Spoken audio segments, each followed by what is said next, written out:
murumva radiyo ijwi ry'amerika iravugira Washington DC mu kinyarwanda no mu kirundi.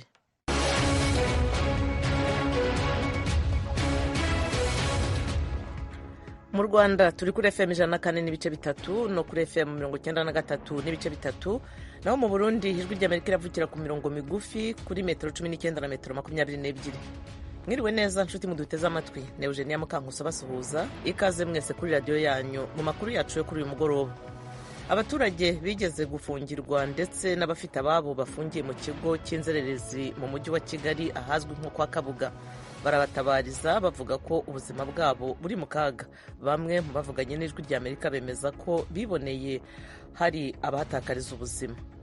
Ubuzima bwa hari umunsi ku munsi harimo indwara umuntu arimo kudiyara rimwe yadiyara rimwe agahita apfa. None iyo baje gukuramo umurambo bazimya amatara yose, mwese bakababwira ngo mwese mwubikinda tukipfuka n'ibiringiti byuzuye inda n'imperi. Uwo ni umwe mu bahoze bafungiwe muri icyo kigo. Mu murwa mukuru wa Sudani y'Epfo Juba mu ijoro ryakeye humvikanye urusaku rw'ibisasu bikomeye. Israeli hishe abasirikari 7 ba Hamas mu ntara ya Gaza umunsi umwe nyuma y'icyemezo cya CPI cyo gutanga impapuro zo guta muri yombi Minisitiri w'Intebe wa Israeli Benjamin Netanyahu. Naho Leta Zunze Ubumwe za Amerika yashyizeho ibihano kuri imwe muri banki zikomeye zo mu Burusiya yitwa Gazprom Bank. Aya makuru twabateguriye turaza kuyabagezaho ku buryo burambuye mu kanya, mugume hafi.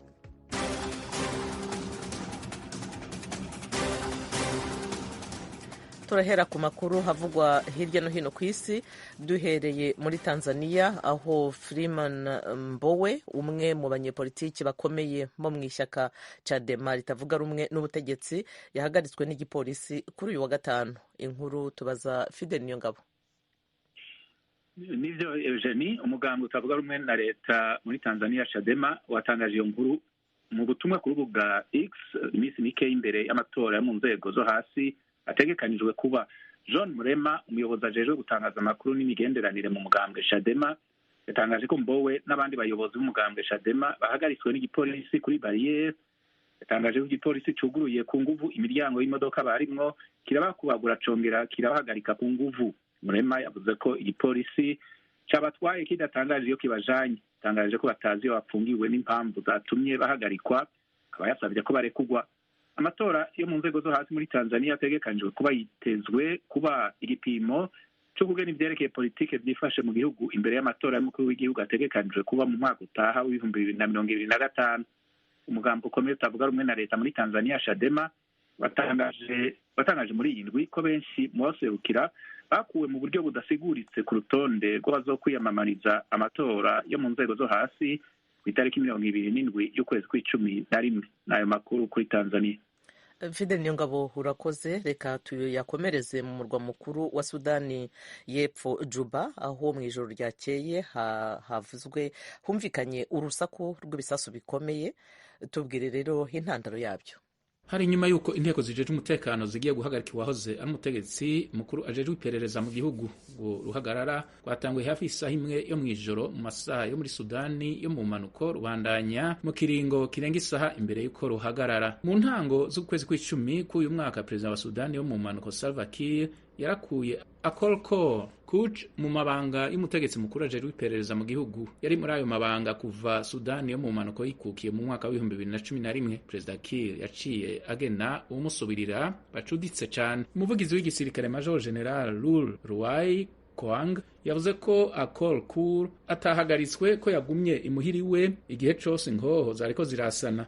Abitegereza ibintu n'ibindi batangaje ko kwirukana Akolkor mu mabanga yiwe vyerekanye uguhiganirwa ubutegetsi mu nzego zo hejuru muri leta. Vyabaye indwi imwe inyuma y'uko leta mfata kibanza Perezida Kiir ayoboye itangaje ko amatora yari yitezwe mu kwezi kwa12 k'uyu mwaka azokwigizwayo ku nshuro igira kabiri.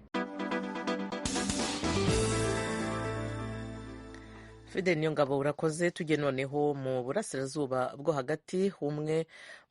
Umunsi umwe nyuma y'icyemezo cy'urukiko mpuzamahanga mpanabyaha CPI cyo gutangaza impapuro zo guta muri yombi minisitiri w'intebe wa Israel Benjamin Netanyahu, Israel yishe abasirikare 7 ba Hamas mu ntara ya Gaza. Thomas Kamirindi abaha inkuru. mu ijoro ryakeye abasirikare ba Isirayeli bateye ahitwa Beit Lahia mu majyaruguru ya Gaza.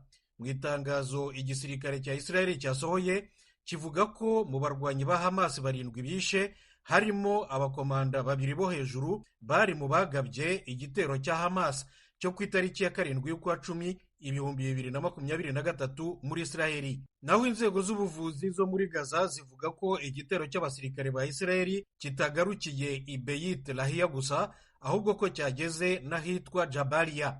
Zemeza ko cyahitanye abantu benshi cyane, abandi baburirwa irengero ariko ntibasobanura umubare wabo. Iki gitero cyabaye nyuma y'uko urukiko mpuzamahanga mpanabyaha ruhoraho CPI rutangaje ko rwashyizeho impapuro zo guta muri yombi minisitiri w'intebe wa Isirayeli Benjamin Netanyahu, uwahoze ari minisitiri w'ingabo wa Isirayeli Yoav Gallant, n'umwe mu bakomanda bakuru ba Hamas Mohamed Diab Ibrahim al-Masri uzwi cyane cyane ku izina rya Deif. Rubakurikiranyeho ibyaha byibasiye inyokomuntu n'ibyaha by'intambara.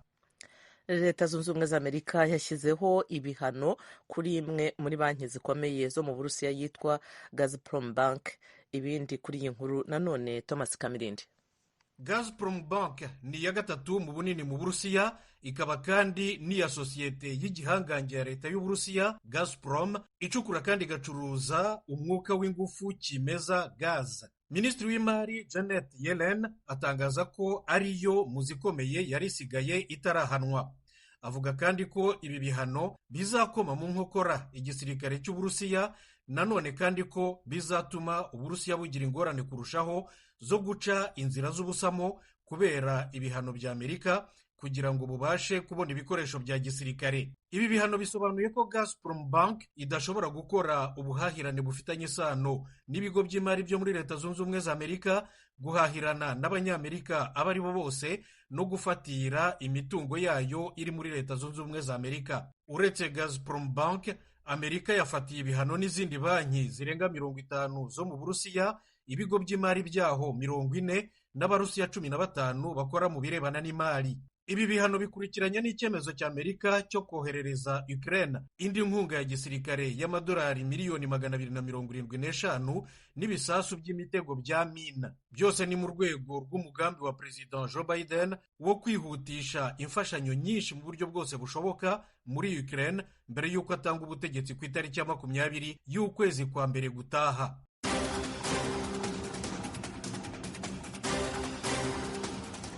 Barakoze rero bagenzi bacu Thomas Kamirindi na Fidel Niyongabo batugejejeho hamwe makuru avugwa hirya no hino ku isi. Ni kuri radio yanyu Ijwi rya Amerika ivugira Washington DC mu Kinyarwanda no mu Kirundi. Turi no kuri internet kuri wa3.radio.com, kuri YouTube na Facebook adresse yacu ni VOA radio yacu. Ibiganiro byacu birakomeje.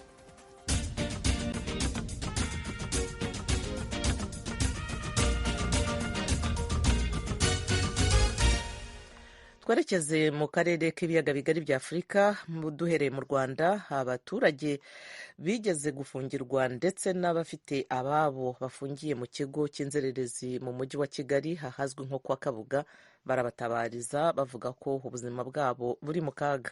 Bamwe mu bavuganye n'Ijwi rya Amerika bemeza ko biboneye hari abahatakariza ubuzima muri icyo kigo. Eric Bagirubusa abahiye inkuru. Nta muntu wanjye urimo ariko nafungiwe we. Njagahinda navanyeyo karenda kunyica k'abantu bashize. Mu marira, ishavu n'agahinda kuri mikoro za radiyo Ijwi rya Amerika, uyu mubyeyi yaradutekerereza ibyo yemeza ko byamushenguye ubwo yari afungiwe mu kigo cyitwa icy'inzererezi kubw'impamvu z'umutekano we. Uyu utuye mu murenge wa Gikondo duhimbye uko nisanze i Kigali yaduhaye ubuhamya ku byo yabonye mu byumweru bigera kuri 2 yafungiwe mu nzererezi Gikondo kwa Kabuga. Ubuzima bwa hari umunsi ku munsi, harimo indwara umuntu arimo kudiyara rimwe, yadiyara rimwe agahita apfa. None iyo baje gukuramo umurambo bazimya amatara yose, mwese bakababwira ngo mwese mwubike inda, tukipfuka n'ibiringiti byuzuye inda n'imperi, ukifuza iwawe uko wahasize ukicuza. mu bundi buzima busanzwe kujya muri tuwarete yawe ni ikintu kirangaye gutyo mugende muri nk'abantu 30 mugahuriramo kwitumamo ni ikibazo bakabakubita hakari n'uhagurutse inkara zitwaye mu ntoki ninjoro washaka kwituma nta gusohoka nta burenganzira uba ubifite. Uko nisanze Kigali yabwijwe rya Amerika ko nawe yanduriye kwa Kabuga indwara zikomoka ku mwanda. Mu byumweru 2 mpafungiwe navuyemo ndwaye diyare y'amaraso igiye kunyica kugira ngo ubone amazi yo gukaraba ni ibibazo. Mu bagore nk'uko noneho umugore yajya mu mihango hari igihe umara icyumweru utarakaraba. Kubera ibyakurikiyeho nyuma yo guhura n'abaduhaye amakuru bose twahisemo kubarindira umutekano. Undi mubyeyi wo mu wundi murenge muri Kicukiro wahaye amakuru ijwi rya Amerika kubibera mu kigo cya Gikondo kwa Kabuga avuga ko icyo kigo cyamufatiye umugabo mu mezi 3 ntaheruka kumucigera. Umugabo wanjye atwara utuzigo nyine n'abantu kuva bamujyana amazima y'amezi 3. Njyayo nakwandikisha bakambwira ngo arahari ariko najya gusura ntibamunyereke. Nk'ubu mu nzu bari kunsohora abana ntibakiga. Nukuri nkaba nagira ngo mudukorere ubuvugizi babarekure. Naho uyu mubyeyi wo muri Kicukiro avuga ko hari musaza w'inzego z'umutekano zafatiwe yamusuye avuga ko magingo aya ubuzima bwe buri mu kaga. Bamusanze mu nzu wanjye aryamye noneho baravuga ngo nitaba amafaranga 70,000 ngo no kumwica baramwica baramutwaye baramuvunagura ntagenda yaragwaye banze no kumurikwa amaze umwaka wose. Bene suramusura bigenda bite? Muri iyi minsi barahagaritse ko ariko twamusuraga twasanga yaragwaye weriwe atagenda atanavuga. Kubwo uyu mudamu wemeza ko atarafungirwa muri iki kigo cyo kwa Kabuga Igikondo ntabura kumenya amakuru y'abagitambukamo kuko agituriye. Basohotse mu tubabaza amakuru yaho ko bimeze bakatubwira ati muceceke mwegwe niba musenga mugende musengera abantu basigayemo hariya mu by'ukuri hano abantu makuru ubuvugizi byose bagabanyemo abantu basukemo hariya hano hantu ni habi umuntu usetse amaso arakubwira ngo aho kugira bamuhe amezi 2 hariya bamuha umwaka imagiragira. Ubutegetsi bw'umujyi wa Kigali bufite mu nshingano iby'iki kigo twababajije ngo twumve icyo buvuga ku birego by'abaturage. Madamu Emma Claudine Ntirenganya uvugira umujyi wa Kigali yadusubije muri aya magambo. Ntabwo ari ibyo ngira ngo nibyo bindi by'abantu bajya batanga amakuru ariko rimwe na rimwe bagatanga amakuru atariyo. Ariko nta n'uwakwirengagiza ko byanze bikunze iyo ufashwe ugafungirwa ahantu runaka haba ari mu kigo cy'inzererezi haba ari muri prison bisanzwe cyangwa se no mu bigo ngororamuco akenshi umuntu ujyayo ntabwo ari ku giti cye ntabwo babyishimiye. Ntabwo rero ari ibintu biba bitangaje ko ashobora kuba ubwe yatanga amakuru runaka asa naho atariyo cyangwa se n'umuntu we uhamufite akaba ashobora kuba yatanga amakuru atariyo. Kubavuga ko bagwa kwa Kabuga Madamu Ntirenganya yabihakanye. Madamu Providence Umurungi ukuriye Komisiyo y'Igihugu y'Uburenganzira bwa Muntu ntiyitabye telefone ye ngendanwa ntiyanasubije ubutumwa bugufi twamwoherereje. Mu gihe twakurikiranaga iyi nkuru aho twari turi muri imwe mu nzu y'umuturage twatunguwe no kubona umugabo n'umukobwa batwinjirana badakomanze bavuga ko baje gusaba amafunguro ya saa sita ubundi umugabo akavuga ko hari umukomisiyoneri urimo gushakira mushiki w'inzu yo gukodesha. Abo mu nzu ntoya bombi ntibakuraga amaso n'intoki mu matelefone yabo biboneka ko bandikiranaga n'abandi bantu ijwi rya Amerika itabashije kumenya. Nyuma batandukanye ntawe usezeye ku wundi. Abaturiye iki kigo cya Gikondo baza bavugaga ko bashaka inzu zo gukodesha batubwiye ko ari abakozi bo mu kigo cya Gikondo kwa Kabuga. Amakuru akatubwira ko umwe mu hafite umuvandimwe uhafungiwe ari we watanze bagenzi be mu mugambi wo kugira ngo bamugirire ikigongwe bagafungura umugabo we. Abaduhaye amakuru bose batekewe n'icyoba kuko abo bagenzaga intambwe zacu imwe ku yindi byarangiye bagiye muri buri rugo rw'uwo bakeka ko yatanze amakuru. Amakuru akatubwira ko hari n'abahisemo kujya kwisinganisha mu nzego z'umutekano zibegereye mu Gatenga. Tunyura ku kigo kivugwamo ibikorwa by'iyicarubozo mu marembo yacyo twahasanze abaturage bari babuze ayo bacira nayo bamira hafi hagaragara abapolisi 3 bari ku burinzi. Iki kigo cy'inzererezi cya Gikondo ahazwi nko kwa Kabuga mu mujyi wa Kigali mu bihe bitandukanye gikunze kuza ku mpapuro z'imbere mu byegeranyo by'imiryango mpuzamahanga iharanira iyubahirizwa ry'uburenganzira bwa muntu. Igihe cyose iyo miryango yiyamirije ibikorwa by'iyicarubozo bikivugwamo ubutegetsi bw'u Rwanda bwo bubyamaganira kure. Ku bigo by'inzererezi itegeko rigenga ko ababinyuramo biba by'igihe gito nk'amezi 6 gusa hakomeza kumvikana ababinyuramo imyaka. Biteganywa ko hanyuzwamo abafatwa nk'indaya, inzererezi, abajura, basabiriza, abazunguzayi n'abandi. Ku rundi ruhande hari n'ababifata nka za munyumvishirize. Nko mu minsi yashize ijwi rya Amerika yabagejejeho inkuru ku bacuruzi bagifungiwemo. Urukiko rw'ibanze rwa Kicukiro ku rwego rwa mbere rwibajeje uburyo bagejejwe kwa Kabuga. Byarangiye uyobora kwa Kabuga CIP Verdict Mutsinzi asubirishijemo urubanza urukiko rumukuraho inshinga inshingano abo bacuruzi bakomeza kuhafungirwa. Umunyamategeko Barito Mathias Matimbano wabunganiraga yahise aburirwa irengero na magingo ya ntaraboneka. Bagira ubusa ijwi ry'Amerika i Kigali. radiyo ijwi ry'Amerika, ibiganiro byacu birakomeje. dushimire mugenzi wacu Eric bagira ubusa kuri iyo nkuru. tuve rero mu mujyi wa Kigali twerekeza i Karongi, aho abaturage bo muri ako karere kari mu ntara y'uburengerazuba bw'u Rwanda bari bafite amasambu ahubatse inkambi ya Kiziba bavuga ko batavuga rumwe na leta ku ngurane ivuga ko yabahaye. Gloria Tuyishime wari wabagendereye mu minsi yashize yongeye kubagenderera. Mu nkuru ijwi ry'Amerika iheruka gukora, aba baturage bavugaga ko kuva mu mwaka w'1996 Minisiteri y'Ubutabazi bwihuse Minema yabambuye ubutaka aho inkambi ya Kiziba yubatse, kandi ko batigeze bahabwa ingurane. Mu butumwa bw'inyandiko mu kwezi kwa 9, umunyamabanga uhoraho muri Minisiteri y'ibikorwa by'ubutabazi Philippe Habinshuti yahaye ijwi ry'Amerika yahakanye ibivugwa n'aba baturage, ndetse aduha n'urutonde rw'abantu bahawe ingurane y'ubutaka bwabo. Yaduhamirije ko nta muturage n'umwe utarahawe ingurane, ahubwo habayemo ikibazo cy'uko hari bamwe mu baturage batanyuzwe n'ingurane bahawe. Nyuma y'ibi, ijwi ry'Amerika yakomeje gukora ibishakashatsi bwimbitse ngo irebe niba koko aba baturage barahawe iyi ngurane leta ivuga. Mukagatare Maria ni umwe mu baturage bahoze bafite ubutaka aho inkambi ya Kiziba yubatse, atuye mu murenge wa Rwankuba. Ku kibazo cye cyo kudahabwa ingurane, Minema yatubwiye ko yayihaye umuhungu we witwa Uwihaye, ariko uyu mukecuru uri mu kigero cy'imyaka 35 we ahakana ko atigeze ayifata kuko uyu Uwihaye yari afunze, nk'uko bigaragazwa n'inyandiko yerekejwe n'umukono w'ubuyobozi bwa gereza yahoze ari Gisovu. Uyu ni Uwihaye François w'imyaka 51, umwana wa Mukagatare Maria. Icyo gihe bataye ingurane y'ubutaka nari mfunze. Nafunzwe 95 ungurwa 2006. Hagati y'iyo myaka igeze muri 11 hafi 12 ntabwo nigeze ingaruka hano ngo nze kubaza ingurane y'ubutaka bwabutuweho n'impunzi, kuko zahaje ndahari. Sinzi uwaba rero yarafashe ayo mafaranga, ari uwagurishije, ari uwafashe amafaranga, bose ntabonzi. Yibaza uburyo ari we wari gufata ingurane kandi umukuru w'umuryango ari we nyina umubyara yari ahari.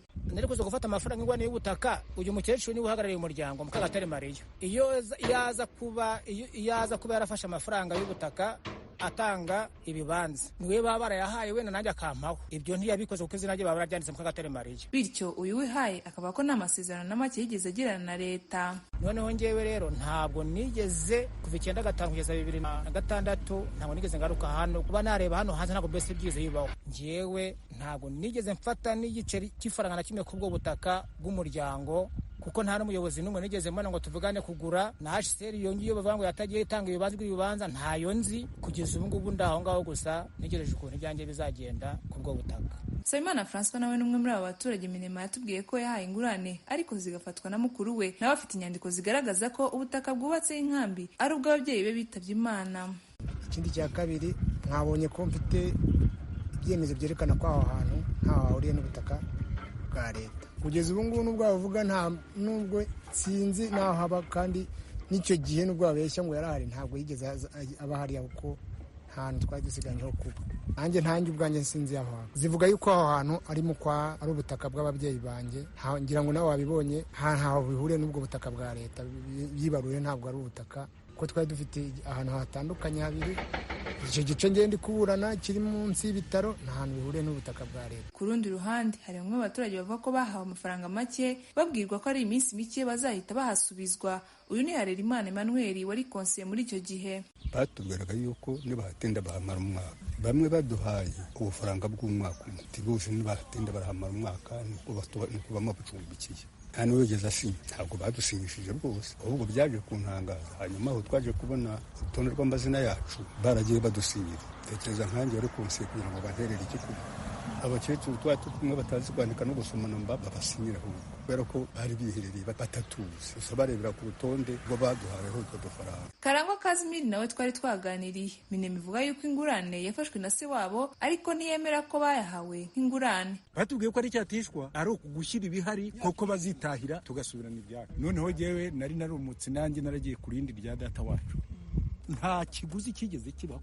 Abaturage ntibahwema kugaragaza ko babangamirwa n'uko nta butaka bafite, kuko aribwo batezeho imibereho. Cyane byanshubije inyuma cyane no kwiteza imbere, nk'ubu byanshyize mu bukene. Murabizi ko ubutaka aribwo bukungu bwacu. Sinshobora kugenda ngo njye no muri banki mbe ko ntacyo mfite. N'ubwo ejo bundi bari gutanga ingurane bambaza ati sani icyangombwa cy'ubutaka ndakibura, inzu zanjye barazisenya. Urumva ko ari igihombo cyangizeho. umunyamategeko Jean Paul Menya uburanira abaturage wasanga nta yindi nzira isigaye uretse yo kugana inkiko nyuma y'uko iyi biganiro inaniranye. Twagiye tugirana ibiganiro kenshi na Minema ariko kugeza ubu ngubu nta gisubizo kiraboneka kandi ibi byo badusabaga twaramaje kubibagaragariza. Ubwo rero iyo ibiganiro binaniranye by'ubwumvikane igikurikiraho ni ukwiyambaza inkiko. Ubu ngubu twatangiye gukoresha amagenagaciro kugira ngo tubone kompetanse y'inkiko tuzaregera. Bivuga rero ngo ubutaka leta itatangiye ingurane igomba kubutangira ingurane cyangwa kubusubiza abaturage. Umunyamabanga uhoraho muri Minema Philippe Habinshuti mu butumwa yahaye Ijwi rya Amerika mu buryo bw'inyandiko avuga ko imiryango yabo ifunguye. Yasobanuye ko hagize umuntu ugaragaza ibimenyetso ko ari ubutaka bwe butuweho n'impunzi yabusubizwa uko byagenze ko yavuze witwa Kampundu Immaculée utuye mu murenge wa Rwankuba. Yadusobanuye ko uyu yagaragaje amasezerano yagiranye n'impunzi ubwo zageraga mu Rwanda mu 1996 azitiza ubutaka bwe. Uretse ubutaka bw'aba baturage leta itahaye ingurane n'ubwa Kiliziya Gatolika Diocese Nyundo Paruwasi ya Mubuga nabwo buri mu maboko ya leta nubwo ushinzwe ubutaka muri iyi diocese ntacyo yashimye kubivugaho. Gloria Tuyishime, Ijwi rya Amerika mu burengerazuba bw'u Rwanda. Dusangira ijambo dushaka agasaro kaburaga muri Isanga ku Ijwi rya Amerika. muri Isanga nshuti mwese kuri radiyo yanyu Ijwi rya Amerika igihe icyo ari cyo cyose. Ibiganiro byacu tubikomereze mu Burundi aho abana bakuwe mu ibarabara bakegeranyirizwa mu kigo cyo muri komine Mishiha ni mu ntara ya Cankuzo babayeho nabi nk'uko abayoboye icyo kigo babiganiriye n'abakunzi b'Ijwi rya Amerika. Icyo kigo gisanzwe kirererwamo abana hafi 300 babana n'abantu bakuru. Inkuru ya Thierry Ndayishimiye uri Kigali mu Rwanda.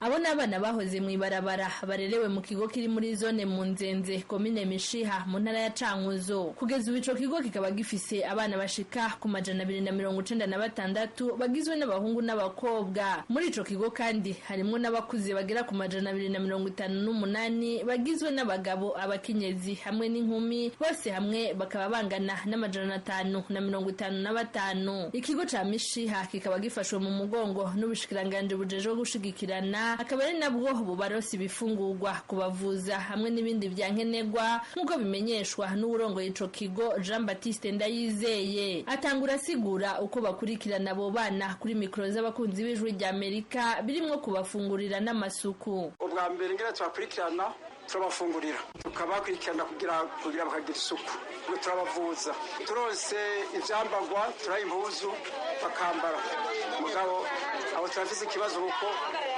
turoka kuronka abana benshi baje itariki 27 z'ukwezi kw'icumi uyu mwaka basanze atambuzo dufise urumva twatewe tutiteguye mugabo twaratanze icegeranyo badukurira bariko barabirondera. Jean Baptiste Ndayizeye amenyesha ko muri ico kigo bagira n'ingorane zo kutabasha kwitwararika abana neza kuko haguma haza abashasha bagifise imico mibi baba bakuye mu ibarabara. Akavuga ko baci basubira kwanduza abo bahasanze kandi baba baragorowe baranahinduye ibyiyumviro. Intambwe turakubwira twe dusanzwe dufise abana twe tumaranye igihe tumaze kugorora tumaze kubona ko twabavuye neza hama bashatuza bamwe abandi bashashe urumva bamwe bashashe baswa kwandukiza abari basanzwe babahaba urumva dusa gutangura bushashe kubera bagiye mu ibarabara bafise ingeso rero zitandukanye kuko uri mu ibarabara bahagira ingeso nyinshi. Abo bana begeranirijwe muri ico kigo ca Mishiha barafashwa mu kumvirizwa n'abahinga bakurikirana ubuzima bwo mu mutwe n'imibereho hakamenyekana icateye abo bana kuja mu ibarabara nk'uko urongoye ico kiga bivuga. Amenyesha ko benshi bagenda bahinduka iyo baganirijwe neza. Ico kigo rero kikaba gifise imbogamizi zo kuba gicumbikiye abana n'abakuze. Ivyo Jean Baptiste Ndayizeye asaba ko bakuze leta yo baronderera handi baba. Ico kigo ca Mishiha kikabica abana gusa kugira ngo bashobore kubakurikirana neza nk'uko abisigura. Ni kigo cagenewe abana hama kigenewe abana haci hazamwe abakuze abana n'abakuze musanzwe muzi yuko kubera nyene babere badashobora guhurira ku bintu ku bintu bimwe bisanzwe cyateza kuba ari ikigo c'abana akongera kandi ikigo c'abakuze. Ico dusaba ubwa mbere ni uko ikigo coba ic'abana gusa. Kuri ibyo bibazo bashikiriza twagerageje kurondera abajejwe ubushikiranganje bw'intwaro yo hagati mu gihugu kuko ari nabo bagize uruhara mu kwegeraniriza abo bana mu ntara ya Cankuzo bakuwe mu bice bitandukanye bigize igihugu ngo batubwire ico bagiye gukora ngo batandukanye ikigo c'abana n'abakuze nitwabaronka. Ariko kandi kuri uyu wa gatatu ubwo Burundi bwifatanya n'amakungu mu guhimbaza umunsi mpuzamakungu wahariwe agateka k'abana, umugwi w'igihugu wigenga ujejwe agateka kazina muntu CNIDH watangaje ko hakiri ingorane nyinshi zibangamiye agateka k'abana mu Burundi. Sixte Vinyini Muraba arongoye uwo mugwi kuri mikoro z'abakunzi b'ijwi ry'Amerika. Ubona ko hakiri utunenge mu gisata cyo gukingira agateka k'abana. Twovuga nk'abakobwa batwara inda batifuje, ikibazo c'abana bo mwibarabara cabaye akayobera abahinga mu gihugu, abafata ibiyayuramutwe, amashuri usanga ari kure mu bice bimwe bimwe vy'igihugu hamwe n'ibindi. Twagomba twibutse abenegihugu bose ko uruhara rwabo ari ntangere mu gukingira abana amabi atandukanye. Uburongozi bw'ikigo ca Mishiha kirererwamwo abana bakuwe mw'ibarabara busaba kandi ko bworoswa amazi meza muri ico kigo. Busaba kandi abagira neza n'abandi bose babishoboye kubarosa ibikoresho bikwiye birimwo n'ivyambagwa by'abo bana ndetse n'abakozi kuko bafise bake cane bakurikirana abo bana. Thierry Ndayishimiye, Ijwi ry'Amerika, Kigali. Thierry Ndayishimiye urakoze kuri iyi nkuru. Abanyamategeko bishyize hamwe baburanira abanyamurenge, abahema n'abatutsi bo muri Kivu ya ruguru batanze ikirego ku mugenzacyaha mukuru w'Ububirigi barega umuyobozi w'ikigo cya gisirikare gishinzwe iperereza muri Repubulika ya Demokarasi ya Kongo Christian Daiwel. Baramushinja urupfu rw'umunyamurenge w'umupolisi wari ufite ipeti ry'amajoro uheruka kugwa muri gereza.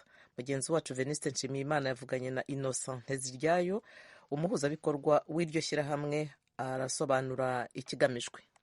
Uyu munsi rero twatanze ikirego mu Bubiligi turega Christian umukuru wa DEMIAP kubera itotezwa rikorerwa muri iyo gereza cyangwa muri iyo kasho de detention, korerwa abantu bo muri ayo moko bafatwa none bazira uko baremwe, havuye mu rupfu rwa bamwe mwe twababwiyemo, ariko ni harimo n'abandi. Uyu witwa Thomas wahoze ari umupolisi w'umajoro Igoma wafashwe azira uko yaremwe, agezemo aratotezwa kugeza ubwo yapfuye. Rero uyu twaba twareze mu Bubiligi kubera impamvu uhagarariye DEMIAP afite ubwenegihugu mu Bubiligi, kuko ubushize biragaragara ko bari bamureze kandi uriya muhoza ari umuvugizi wa Katumbi, nawe bamureze kubera ubwicanyi bakore umuvugizi wiwe, akaba rero amureka mu Bubiligi bishimikirije amateka mu Bubiligi kubera ko afite ubwenegihugu mu Bubiligi. None se mbere yo kumurega mu Bubiligi wo Christian Daiwel mwigeze mugerageza kumurega muri Repubulika ya Demokarasi ya Kongo? Biragoye kuko twaragaragaje gutanga ibirego byinshi birimo turega babitakwira, turega ingabo za Kongo, ingabo za Kongo nyinshi ku ma hate speech n'amagambo ahembera urwango n'ubwicanyi bwagiye bukorerwa abanyamurenge. Kuva mu 2001 harimo ibirego twatanze kugeza uyu munsi, nta bushake na buke twigeze tubona Kongo igaragaza kugira ngo ikurikirane ibyo byaha. Rero tugerageza rero uzindi nkiko tureba ko zigira ubushake zibura zubahiriza uburenganzira bw'ikiremwamuntu, aba ariyo mpamvu twafashe icyemezo cyo kumurega mu Bubiligi. Ibyo bikorwa rero ni ibikorwa birikomeza byirepeta, bikomeza bikorerwa ubwoko bw'abanyamurenge ndetse n'abatutsi muri Nord Kivu. Rero tukaba tuhaguruka kugira ngo twamaganize ibikorwa turega na bamwe mu bayobozi, kuko bibaba bireba, baba babizi, kuko nibo bafata bakamara imyaka n'imyaka batabazwa, abavandimwe batababona. Wibaze nawe umuntu gufatirwa mu Minembwe akaja gufungirwa Kinshasa, wafatirwa Igoma ugafatirwa Kinshasa, wafatirwa Bukavu ugafungirwa Kinshasa, kandi aho hose hari inkiko. Iyi nkuru rero ntitubashe kwibagezaho ku buryo burambuye, ariko mushobora kuyisanga ku mbuga zacu zitandukanye nko kuri wa@radio.voa.com. Naha rero dusoreje amakuru n'ibiganiro twari twabateguriye, tubashimira cyane kwa mwateze amatwi. nshimire n'abamfashije ku buhanga bw'ibyuma. Justin Twets arafatanije na Nadia Taha. Ibiganiro byari bihagarariwe na Frederic Nkundikije. Kuri mikoro mwumvaga Eugenia Mukankusi. Mugire ibihe byiza.